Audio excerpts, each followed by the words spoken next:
រៀបចំបដាហើយពុកម៉ែបងប្អូននៅខេត្តសៀមរាបបុណ្យប្រពៃណីជាតិខ្មែរយើងក្នុងឆ្នាំថ្មីយើងអបអរទាំងអស់គ្នា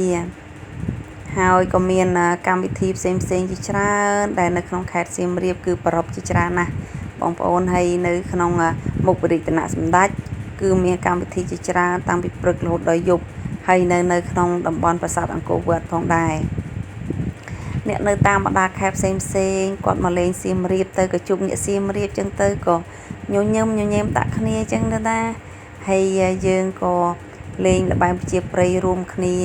ដោយស្នាមញញឹមទាំងអស់គ្នាហើយក៏មានកម្មវិធីផ្សេងទៀតនៃការរាំនៅប្រគំដោយស្គរដៃហើយនឹងមានការប្រគំដោយខុនសើតផ្សេងទៀតនឹងមានការតាំងពិព័រណ៍ផងដែរដែលជាចំណីភ្នែកដល់ពុកម៉ែបងប្អូនយើងរីករាយទាំងអស់គ្នាអ្នកខ្លះក៏គាត់មកជាក្រុមគ្រួសារគាត់ចឹងទៅឪពុកម្ដាយ